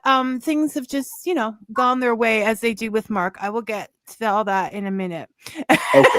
Happy to answer questions, as you know. Okay, well, I did figure out what the Mandela effect is, so we can go into that. And and I want to say hi to Heidi, who wishes us all, and yes, it is the journey that is the lesson and the blessing. And Robin has, every story has a multitude of different sides, as many people as are, that they have different sides. And so people should not jump into Facebook and Reddit arguments without knowing the sides, because it just, it makes it bigger, right? Then this goes out, it just makes all this stuff bigger than it really is. It goes out into the ether. It goes out into the big pool of consciousness and poisons it. That's the point. Don't poison the pool of consciousness, please, with this spiteful, silly, rhetoric, look at the card and go, wait a minute, who was the archer? Oh, wait a minute, Mark Ryan spent 3 years in robbing a Sherwood. Maybe that's why there's bows in this. And he's talking about the aesthetic of using a bow. Maybe that's why. Oh, I see. And you kind of, anyway, there's a lot of obvious answers within the cards themselves, but they kind of don't see that. They get wrapped up in the emotion. And I kind of understand it, not in a way a healing way, in the sense that, I understand that people have a relationship with the cards. That's the whole point. They're getting an emotional feed off the imagery, which bypasses the logical mind and speaks to the emotions. That's why people get an emotional reaction to certain of the imagery. It doesn't work the same way for everybody. Some people say like the Ride Awake. Some people like the Vision. Some people like I've had people arguing about the Greenwood and the Wildwood. Why the artwork is different and why people like the Wildwood or prefer the Greenwood or whatever. And I've gone, well, it's all comes sort of from the same source, but it's how that imagery speaks to the individual. So some people really prefer Wildwood and some really prefer Greenwood. Several years ago, I was doing some readings, and this lady said that the Wildwood Tarot scared her, and whether it was just like the skeletons or whatever. But I was totally shocked because it's just nature, right? But some people can't. That's too much for them. So you never know. But I want you. Okay, people, they're talking amongst themselves. That's good. Now they've got a whole report going, and it's good. I just wanted to say, when you talk about relationships and the cards and how they affect. Okay, so I like to throw one every, until I figure it out. Like I'll pull a card and say, okay, what are you telling me or whatever. So I pulled in the Wildwood Tarot the mirror card. Right? Which is basically look for reflections out there. Right. All right. So on the reflections, there's a picture I don't like because I do have a tiara on that both Dave and then you chose that one to post. Because I'm holding hold fast with the tiara on it. I'm just like, oh gosh. So now, there was that crowd. Do you think you have an idea who is that actually in that picture? In the heron or no, in reflection. There's a figure in that card. Who do you think that is? Well, isn't that whoever, like the world coming back to you? A reflection. This is Cheska. She drew self-portrait. Okay, so oh my goodness. that makes okay, stop giving me cold chills here because this is all coming together because okay, so within this, we had the tiara. Because my name is Victoria, some time ago, I found an antique doorknob with a crown and made my husband put it on a walking stick because I'm going to carry that name, right? That memory came back in images. We had the royal family visit this week. Yeah. And then I looked back at that picture that I don't like and I was like, I'm wearing a tiara and it says hold fast.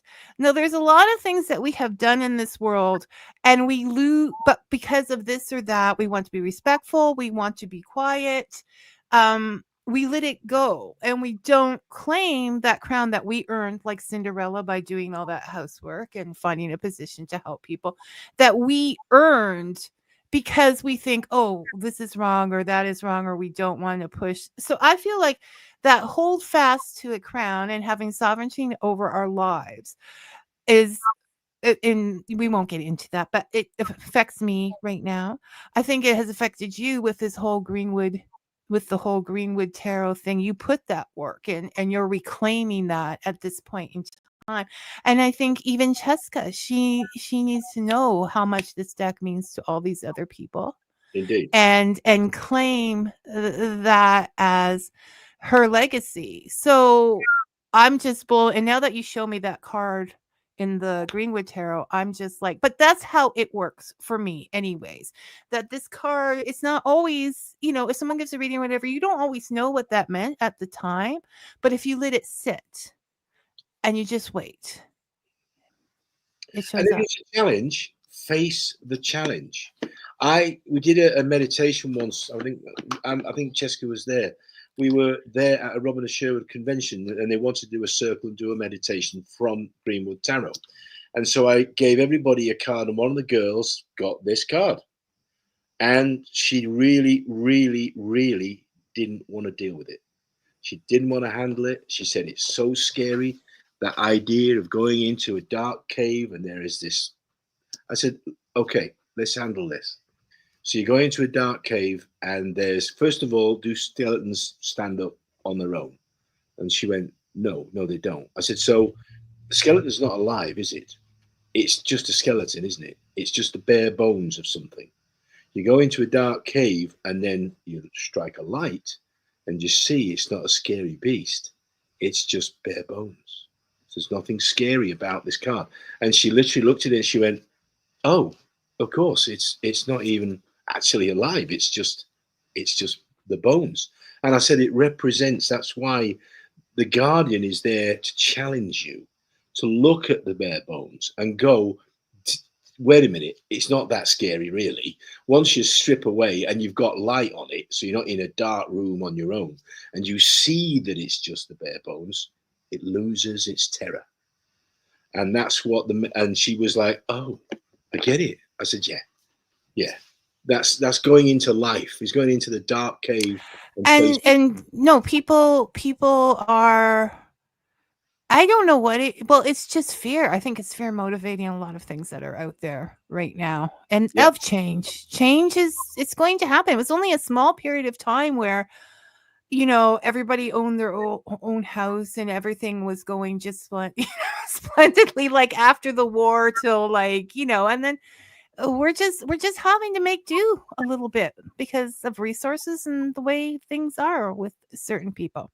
Well, okay. It's evolving. Yeah, sorry, go on. Oh, no. I wasn't. We will go on for hours, but we can't. You have done in the past. 4 hours that first day. Switched us off. They went, Christ, stop Mark Ryan talking, for God's sake. I spent I don't, because oh no, I'm not gonna say that. I was gonna say, because sometimes you're gonna, because I know that someday you're going to stop and I'll get to say what I think. No, that can't. That's not. Okay, so you can read over there. Janice and Robin are talking a lot about vibrations and how everything has a vibration and music, and this is a lot of what you've been talking about with what's going on through the world and with these things that good vibes. They knew it in the 60s and the 70s. But if you look at superstring theory, it's all about vibrational energy. It's all about not acoustics. It's all about physics and vibrational energies.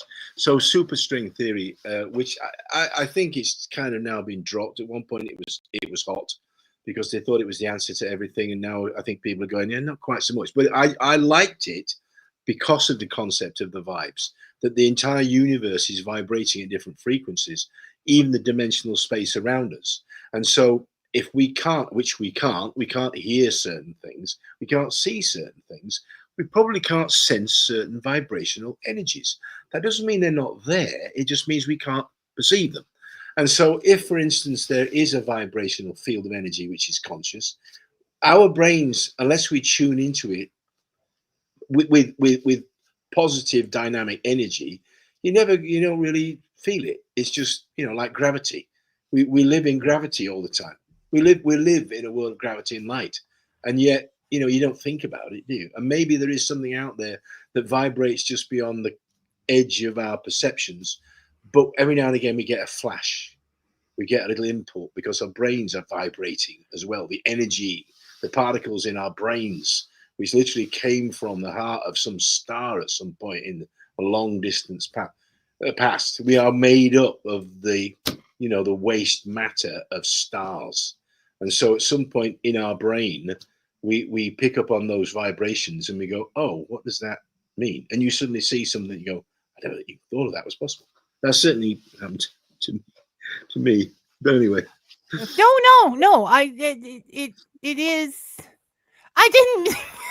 I shouldn't have said that. I was just teasing. And what you say is interesting. I could listen for hours. I was just, sometimes I get in a mood, Mark. Don't pay attention. Go for it. You go for it. Anyway, thank you. Thank you for the question. And, you know, Okay, next. I found out what the Mandela, I thought that's what it was, but I didn't want to make myself look silly on.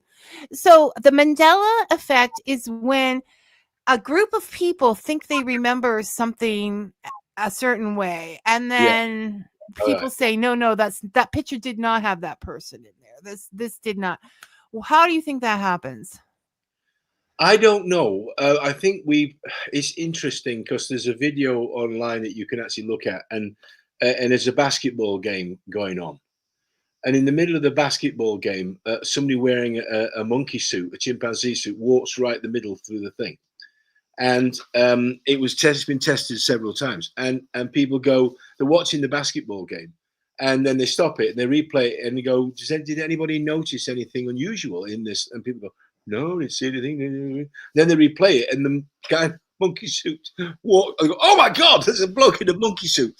And I think it's all to do with focus. They're all watching the basketball game. And so their brains are filtering. We do this all the time. Brains filtering. We're watching the ball. We're watching the players. Where's that going to go from now? And so we're not looking for a bloke in a monkey suit walking across the basketball court. And yet, when you play it back, sure enough, there's a bloke in a monkey suit walking across the court.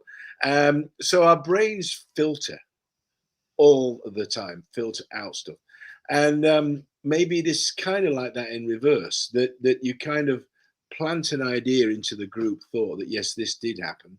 And people go, oh, maybe it did after all. Maybe I just missed it, or I wasn't thinking along those lines, or something like that.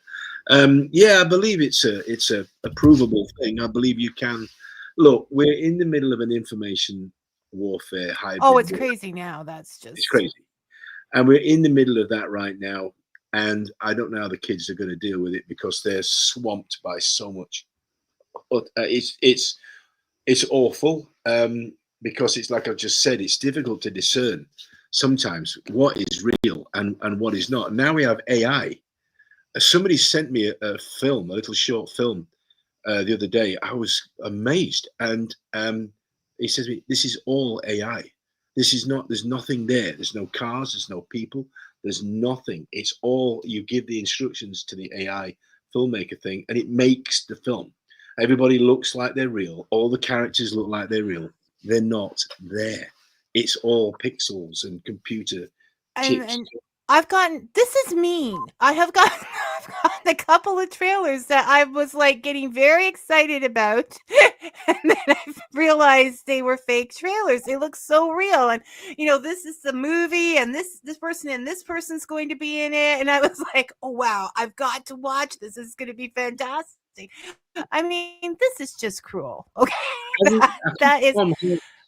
Tom Hanks has taken out a lawsuit, hasn't he, against a medical company because they used his likeness. They just gathered sound clips and put bits of him from reconstructed, literally, an AI Tom Hanks and put him into these series of adverts. And so Tom Hanks sued and said, I don't want to get us into trouble. I just read snippets of it online. And I think he sued to stop this because it was his likeness. They're using him. They've built a cyber Tom Hanks, yeah. And he's advertising some medical thing. And I was like, whoa, how can you do that? Why would you do that? Because they don't have to pay him, I guess. That's the answer to that. Well, and it used to be that you could say, you could believe your eyes. And this is the point. You can't believe your eyes. And there is so much.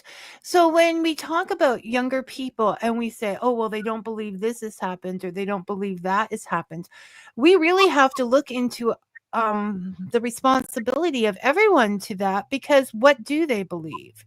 They have been told so much stuff that isn't true, and they grew up on with that in their lives. Yeah, it's a bit frightening, because how can you base a moral judgment society if everything is fake, if everything is unreal, if everything if people can lie and tell stories and just point or change the reality by drawing something on a weather map.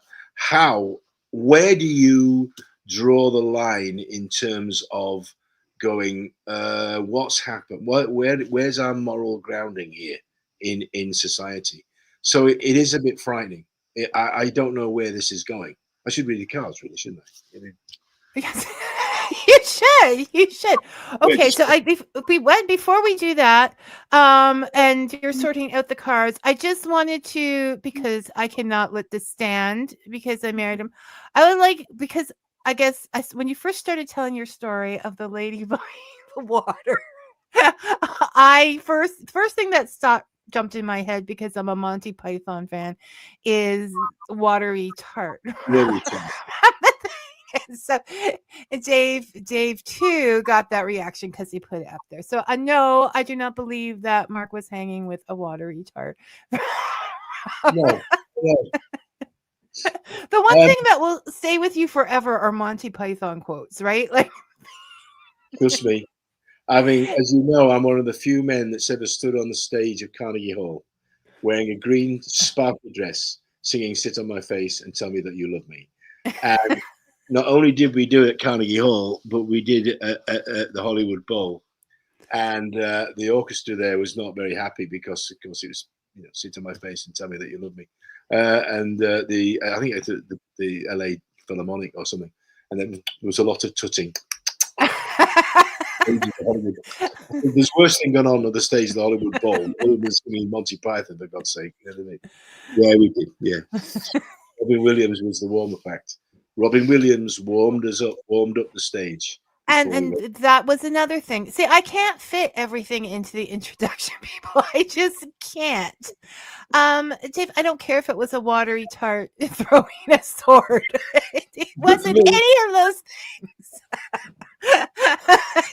He's very supportive, but sometimes, And I just want to make sure that I say hello to Janice over here.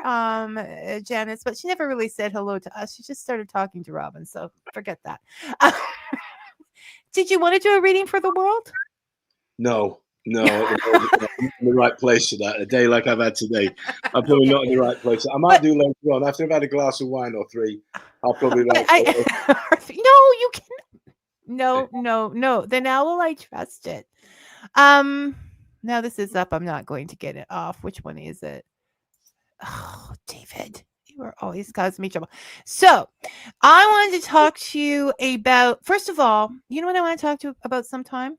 Assuming you'll come back after I said what I said. Is that I know that you did a talk on the occult being used by the military. Yes. Yeah, somewhere this year, and I can't remember where or whatever. But that is a topic. There's a lot of like fictional books out on there, and I think it would be interesting to get, especially with your military background, some of the facts out there of what really happened.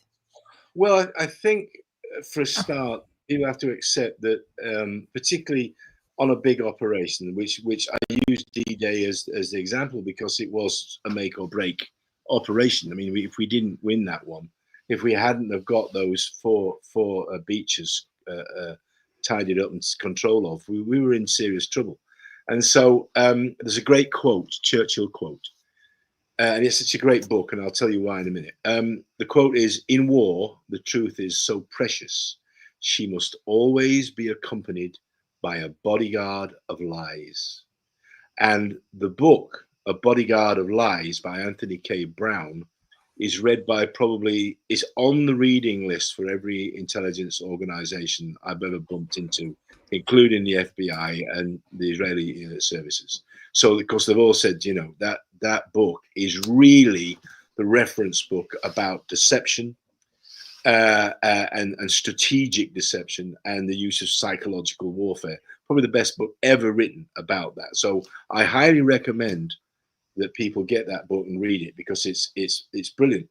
And one of the things that if anybody saw The Imitation Game about Alan Turing and the Bletchley Park guys, what they don't touch on was in part of the film, a convoy of British ships has sunk.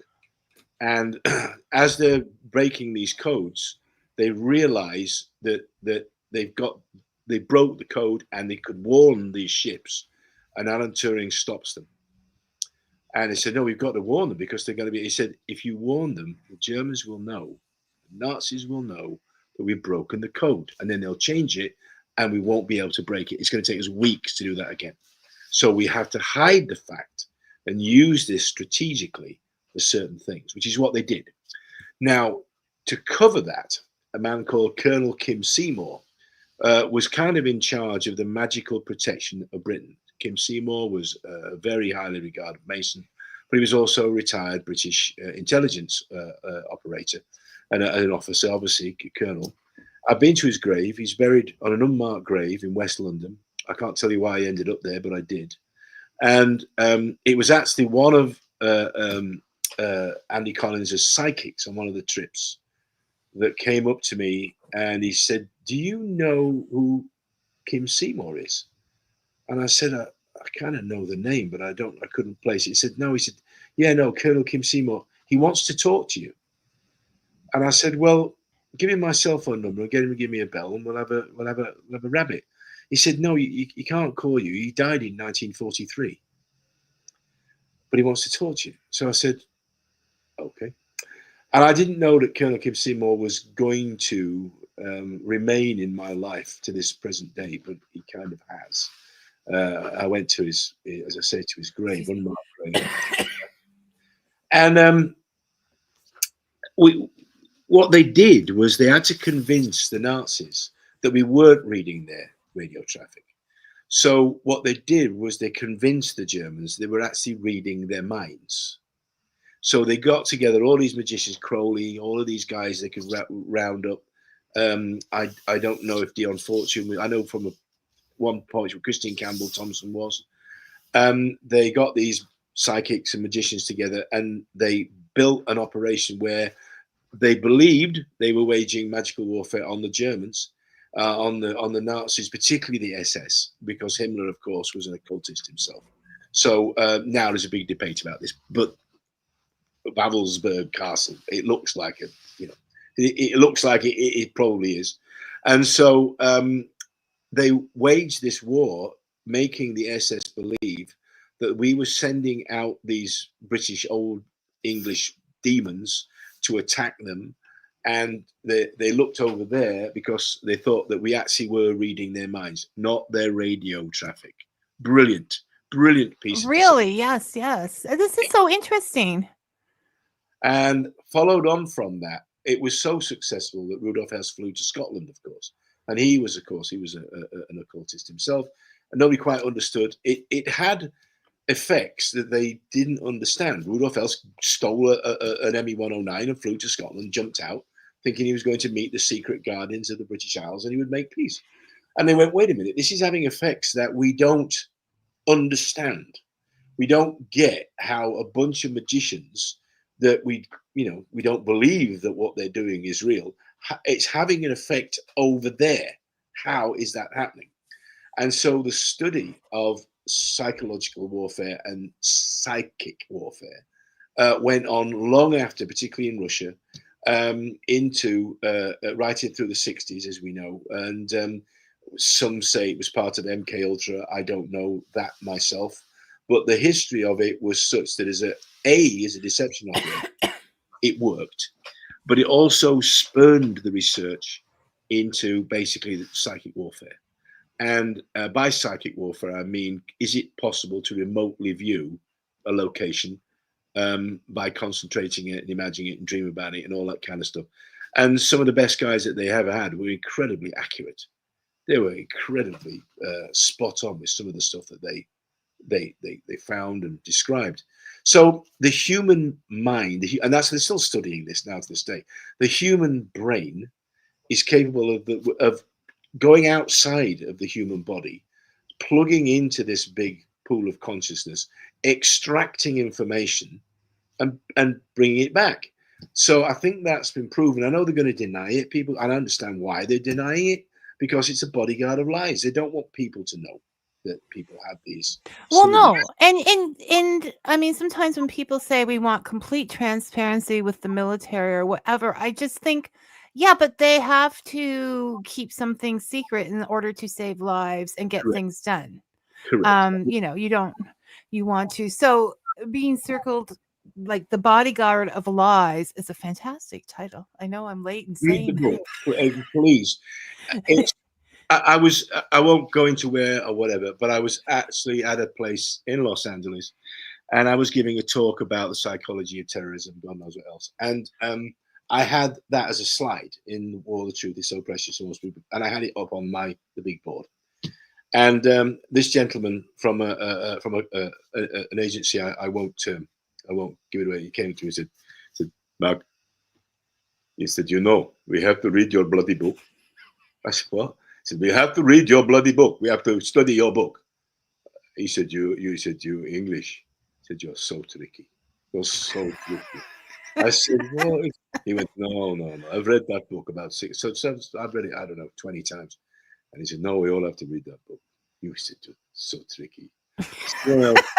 So some of the best I have to read that book. The best agents in the world study that book to this day. So, well, that could be helpful in other ways of life, Well, I think last time we talked about it, and I said, and I've had in conversations privately. Again, I have to be careful what I say. I know we're flying stuff that nobody's seen yet, and I know that it's got capabilities that just doesn't look real. I mean, it looks like something out of Star Wars. And there's not just that, there are other things that we've developed which are being kept secret for all the reasons you just said. It's a secret. And so there should be a certain amount of transparency. However, if we do get into a scrap with somebody, you want to have those secrets in your back pocket. This report turned up in Europe not so long ago. An aircraft. Let's just say that. I'm not going to say it was a UAP. It was an aircraft, and I've been told this by people that worked on some of these things. Something was tracked flying from a desert area. Let's put it that way, across America, when the whole thing sort of started in the Middle East recently. Something with a transponder. This was what was surprising. The thing had a transponder, so it was transmitting, so that everybody know it was flying very high and very fast. It crossed France in something like 2 minutes. I don't know, 2 minutes 20 seconds. Literally, France. Woof. And they tracked it, which means it was traveling at something like Mach 14. Mach 14. Now, I've been told that actually that was done quite some years ago. They've got things now that can fly faster than that in the air and in space. So, and they can go in and out of space, fly in and out using an engine that they've developed that can breathe in space and breathe in the atmosphere. So we don't need to let anybody know. I think actually somebody asked me about that. I said it's what we call a limited hangout. They're letting somebody know that we have something that nobody else has got. It's a threat, kind of. Mm-hmm. That to let them know that you are a threat. There, yes, we can be over your front door from there, literally in a matter of minutes, and be literally flying over your country, and you couldn't. It's so high and so fast. If like the U2 or the SR-71 Blackbird, beautiful thing. They've gone way beyond that now, and I understand why they want to keep that secret. And I'm not saying that everything they're seeing is that, but you wrap all of these things in that bodyguard of lies.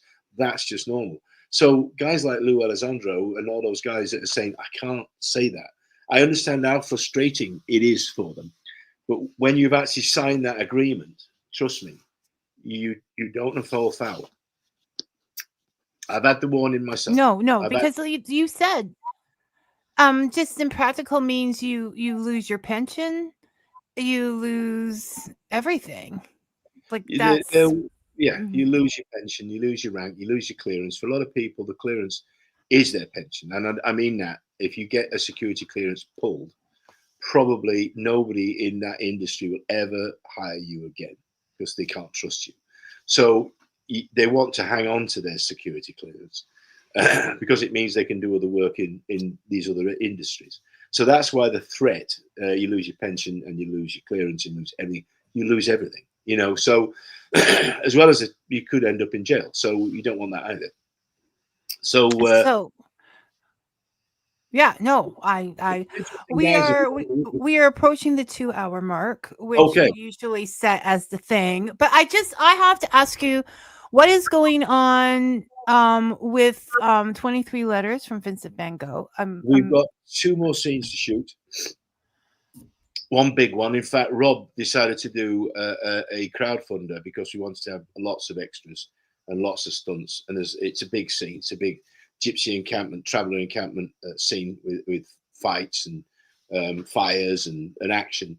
And we were really tight for money for the budget, and so Rob ran a crowdfunder for that. And again, I think he wanted $7,000 or $8,000 just to actually for catering. I know it sounds silly. If you're going to have, you know, a lot of extras, you need to put clothes on them. No, you need to feed them, and yeah. You need to treat them well. And we didn't really have that in the budget. We wanted to push the envelope for this film in terms of its production value because it looks amazing. And Pim is absolutely the guy that plays Vincent is fantastic. He really is good. And so Rob and I, we talked about it. He said, I'm going to do a Kickstarter. And I think they raised like 13,000 and like that. So we have the money. It's going to be poured into those 2 scenes, and we'll get the film released and get it edited, certainly, during the course of the summer. It looks gorgeous. No, I was going to say, visually, it's going to be beautiful. It looks amazing. And we stood on the same floorboards because we filmed in Vincent's room in the house where he lived. And so to be standing on the same floorboards and looking out of the same window that Vincent van Gogh did, it gave me chills. We're in, and there's these walls where he used to hang his drawings and his sketches. We filmed in that room. It was, oh, wow, bizarre to think that he stood there and looked out at Drenthe, which is, again, it's an old and ancient, you know, part of the country where steeped in mysticism and stone circles and burial mounds and all kinds of stuff. It's fantastic. There are so many interesting things to learn out there, so many amazing, lovely mysteries to delve into. I think we can bring this show round to, why are you spending your time arguing on the internet when it is this magical box that can bring you anywhere you want to go in the world? It brings you it's just so much magic about it, and we choose to, you know, argue about stuff. Choose to look at a screen and spit spite at people that they've never met. I was kind of like, this is ridiculous. No, I wish those people better. I wish them to go into their cave and talk to them and realize that really it's the sum of all their own personal fears. Somebody said once something to me when I was in Evita, and I never forgot it, and I've used it a lot, and that is people hate in others what they fear most in themselves. And that's that they're going to be controlled. Fear most in themselves. And when, I think it was Mandela that said, you know, what actually frightens people is that they are powerful.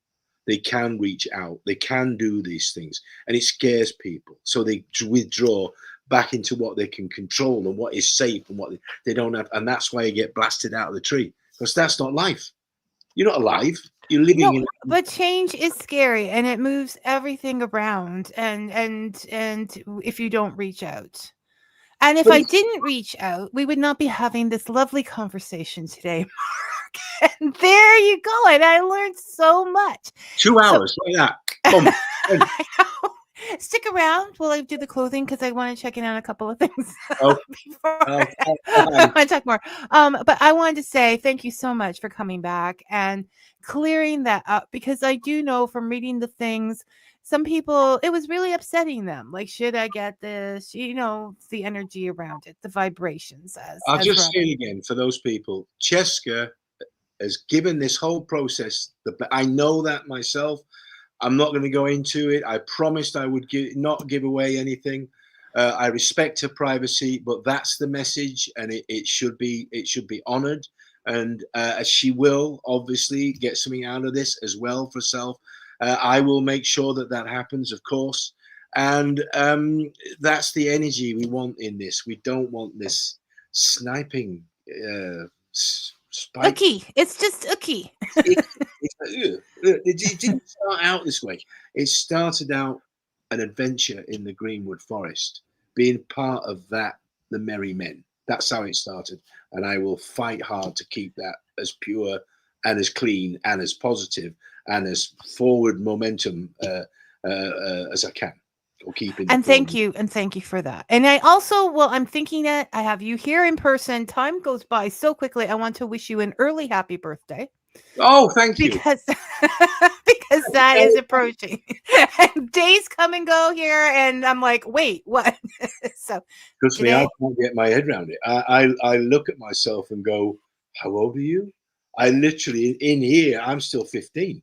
You know, so I don't think our minds change. I don't think people really truly change. They might like perfect some things and learn how to train other things, but I think we remain who we are.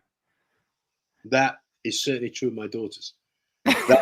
Oh, they are. There's no doubt about it. The personalities that we saw in them as babies. Well, you know, one is still a baby, but certainly Georgine, she's the same person. Little. You just saw. You met her, you know. Fantastic. You mean lovely? That's what you say. Shh. Okay, you take care, and I just have to announce next week's show, and I will be okay. I'll hang. Okay, take care, Mark. All right, another fantastic. People, you're still putting questions. I'm closing you off. We'll see if we can Mark, okay. Mark Robin says happy birthday. Okay, I just wanted to say next week we'll be having Rachel Patterson will be here with her Hedge Witch and the art of Hedge Witch writing and some really happy news. And until then, may your coffee be hot and your story sweet. Thanks for listening, everyone, and participating. Take care.